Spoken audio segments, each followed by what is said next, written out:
Hey friends, it's me, Jake, and Bandit. How you doing, buddy? You happy? I'm not very happy. I've just spent most of the last 3 or 4 days working on my furnace because it's just not working, gas furnace. Finally hired a guy to come in and ended up replacing the main circuit board and some of the consumable parts like the flame sensor and the igniter and stuff. Shh, shh. It's just my daughter at the door. Go get her. Go get her. Go get her. And it just wouldn't work, and it wouldn't work. And he finally was saying that it was the thermostat, which I thought it was too. So I got a new thermostat. Got a second new thermostat. Nothing's working. I finally asked my next door neighbor. He's a licensed electrician. He came in and within moments spotted that there's a transformer with a little burned spot on it. It's the 24-volt power supply transformer for the power that goes to the thermostat. So now I need a new thermostat. And the thermostat's under $20. Like, it's a low-cost part. And I'm going to have a bill over $1,000. So yeah, I'm not happy. Yes, I'm going to fight it. I'm not just going to lay over. And I had to go up and down the stairs so many times today, my knee is just burning up. Anyhow, we're looking at the baby Banter today. Check this out. That's a nice looking knife. We've got a pocket clip that's right and left. Nice little either leaf shape or drop point shaped blade. It's got a high flat grind. Liner lock by CIVIVI. I'll give you all the what's up. Oh, first the prices. It's at White Mountain Knives for $59.95. No, $59.50. Take off 10% with coupon code CCE, and that is $53.55, which is right around 65 Canadian dollars. It comes in 4 colors of G10. 3 of them give you a black wash blade, but this black one you can get this gray wash blade. So it's more than stone wash. It's a gray finish that's then stone washed. Blue anodized thumb studs, and you know, good action, good lockup. It's a fun little knife, but how well does it perform? Is it worth buying? Is it just cool to look at, or is it actually functional? Let's get to the tabletop and talk about that.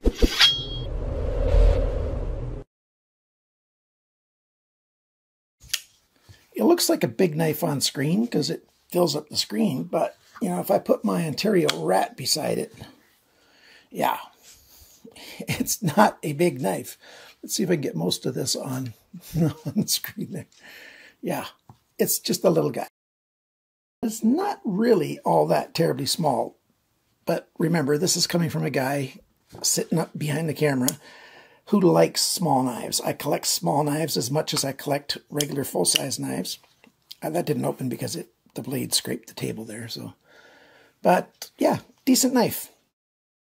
Nitro V blade, and it says Nitro V in very tiny letters right there on the ricasso. And there's the designer's name. And on this side, all you get is the C. I really, really love how CIVIVI does their badging. It's very clearly that this is a CIVIVI knife, but it's not big and in your face. And, you know, the designer gets his due. And, you know, the steel type is on the knife that you can actually read it. At least I can. So that's good. And then we've got Banter here on the pocket clip as well. I'm not that fond of writing on pocket clips, but it's not bad. It's fairly small. We've got, like I showed in the intro, this drop point blade. You get one sort of radius here, and then right at that transition line where the plunge, where the bevel starts, it drops down a little bit more steeply right about after that. So it's not exactly a perfect curve here. It changes right about where my fingernail is. And then we've got a nice big radius here, mostly like a leaf shape. The bevel is nice and high. I like that. We've got some jimping here that's fairly small, but it's fairly deep for its size, and it's functional. You get a good grip on your thumb. I wouldn't have minded if it came across a little bit further, maybe 2 or 3 more cuts, but I say that quite often about knives. I like to get my thumb back here sometimes, Now, that's a little too far for jimping, but even with this jimping, when I'm holding it, see, I'm just using the last two little bits right there. That's what's comfortable for me, not that. So I wish the jimping was a little further. The edges are just ever so slightly rounded, so it's not a 90 degree edge, so it's not sharp in the hand anywhere. In the half and half finger choil, forward choil, we've got some jimping there, but it's very shallow, but it does offer a little bit extra grip in there. And I really like this kind of half and half choil where your finger rests on the G10. The G10 matches the shape of the cutout on the steel. It's just a very comfortable forward grip, about the best way that it can be made, in my opinion. We'll talk about what's inside the pivot later on, but lockup is solid. There's no blade play side to side. It's a solid lockup there. It's about as deep in as I would like in terms of how, the percentage-wise, it's maybe a little bit over halfway across. But with how thin this steel is, I like how far it is engaged. It's a solid lockup. Lots of room to get your thumb in there to release the lock. You can see the steel sticking out. They've got a little bit of jimping on there. And just easy to get the knife unlocked and to close the knife. Left-handed, you don't have quite as much room to get at that thumb stud. Right-handed, you got lots of room to get in there with the thumb stud and deploy the blade. It's still possible left-handed, but you're having to get around the pocket clip. But I'm sure most lefties will then put the pocket clip on the left side for the lefty side. And yeah, come on, Jake, you can do this. I did it before. It's just harder to get in there. I'm not sure why I'm having trouble doing that, because I grew up left-handed. There we go. Got a nice T8 screw here. We've got nice T8 body screw on that side. Both of them on this side are T8. Nice big lanyard hole. The pocket clip hole here, I really wish they would take a lesson from Ganzo in this regard and put a steel plate in there. Do this same gray wash on it and put it in there. Or a black wash. You know, just fill up that space instead of leaving it wide open like that. But back to the pocket clip, I'm jumping around a lot, aren't I? It's chamfered on the edges. You know, the tiny little touches really do make a good difference, and I quite like that. We don't have button screws. We've got these flush screws, and I like that they're all T8. It's just very well done. We've got the two screws here on the pocket clip, and they are flush screws as well, but those are T6s. There's a little bit of play in them, but actually, I'm sure that's a longer screw. The back one has less play than the front one here. Very, very similar, but it feels like it's just got a tiny bit less play. Open pillar construction. We've got these spool type shape pillars here. So good construction. We've got a liner only on the liner lock side. There's nothing on the G10 side, which I'm totally fine with. G10 is a very strong material, and this thickness is plenty strong enough. Nice. How well did it cut? This knife performed fairly well on my cut tests, and you may have seen in my unboxings, I've got two of these. One of them is going to a special place, so it's already accounted for, but the sharpening was not the same on both of them. I'm showing you this one. This one, the sharpening was a little bit worse than the other one, but it cut fairly well. It's very thin behind the grind, so it was really useful for doing small tasks. The tip, useful for doing precision work, even though, you know, it's not, you know, it's about a 45-degree angle that it comes to up there, probably a little bit more like 55 degrees. But you can use the tip if you need to do some delicate stuff, and that thin line, it cuts a lot of things.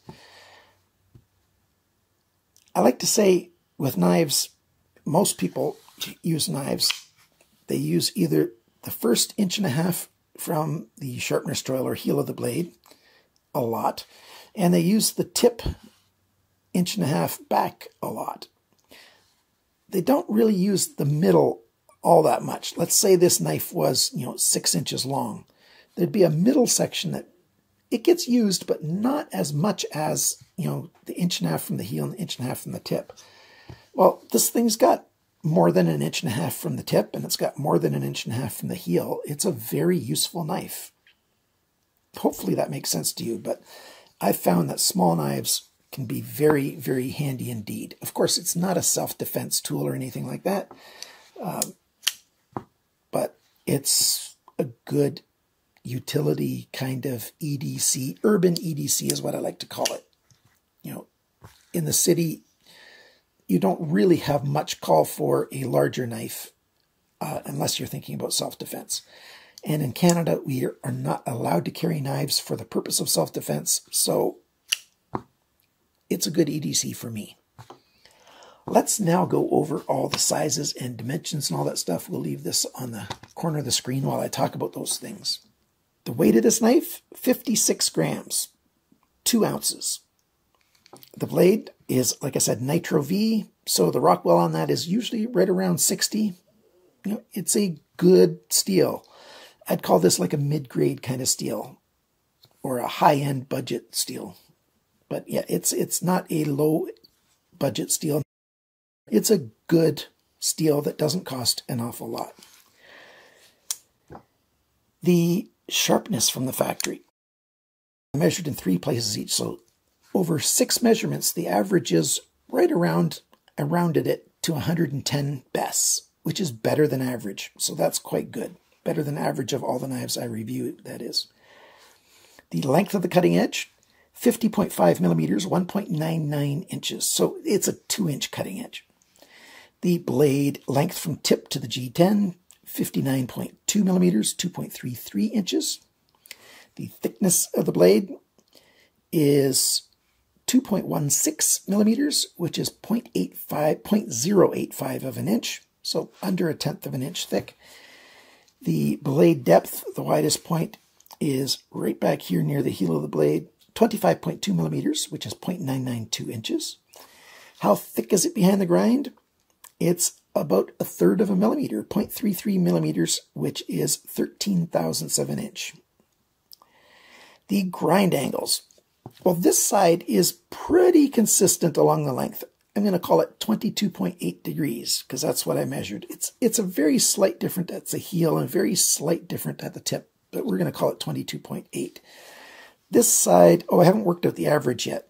It starts at 23.1 and ends at 27.3 and just sort of changes all the way along the length. So the average is on the screen of what those numbers are. So I wish it was a shallower angle. The handle length is 79.4 millimeters, which is 3.13 inches. The grip area, I'm just going to use the forward choil because it's really intended to be used all the time. It's about 8.5 centimeters or 3 1/3 inches. The thickness of the handle, not at the screw, not at the pocket, just the surfaces of the G10, 10.23 millimeters, which is 0.403 of an inch. The handle depth, the widest point is right here at the end, 25.9 millimeters, 1.02 inches. When the knife is closed, the widest point is right about there, 29.1 millimeters, 1.45 inches. And the total length of this knife is 138.7 millimeters, 5.46 inches. So basically 5.5 inches. So for its weight and everything, this is a very well-designed knife. I've not had the privilege of having the original Banter in my hands. There's no knife stores near where I live, and I just haven't had time lately to go shopping at knife stores in the big city. And with my knee getting just terrible these days, I don't go walking around malls and stuff anyway. So I haven't had the original Banter, but this guy feels quite good. My hands are into the extra large range and I get a full 4-finger grip. My pinky is engaged there. Of course, my hands aren't, way into the extra large range. It's sort of right at the transition point between large and extra large. And so if your hands are near that size, this is a good knife. It's a very good secondary knife or, just a light task kind of knife. You've got the color choices, which are quite nice. I like this gray wash. The black wash looks good, at least in the pictures. The jimping's good. The hand feels good. The lock release there is good.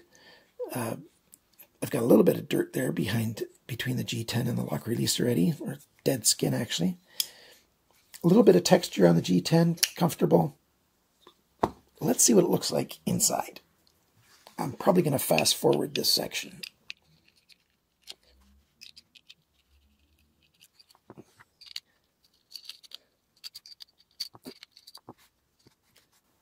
Okay, there's one screw that looks like it's got some thread locker on it.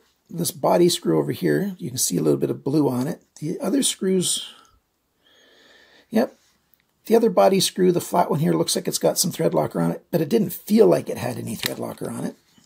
Let's open that up. That's what it looks like, you know, the liner on that side. You can see where the ball bearings were running on there, rubbing off the gray finish. Ceramic detent ball. And we've got some metal inserts here at the pivot area to hold it together, and the stop pin. That's quite nice. I wasn't expecting that. And then some metal back here as well. So it's made very robustly. Ceramic detent ball bearings. That's quite nice. It's very simply made. Quite nice indeed. The typical thing that CIVIVI does, there's a little protrusion on the G10, and there's a little notch here on this piece here, and it fits together so that it sinks in and it's not free spinning. So yeah, very well made. Well, I've put the pocket clip on the other side so that I can show you that I can indeed open it just fine on the left side. That pocket clip really gets in the way for lefties if it's on the right side. That's why lefties are always complaining about pocket clip knives, knives with pocket clips that cannot be moved, because it just gets in the way, and it really shows up on a small knife how much it gets in the way. As I showed you before, I had a tough time opening the knife, but it's super easy when the thumb stud's on the other side. Now, if it's on the other side, I can still open it just fine with the right hand, but that's because of all the extra space you have there to get behind it, because of the cutaway for the liner lock release. It's quite nice.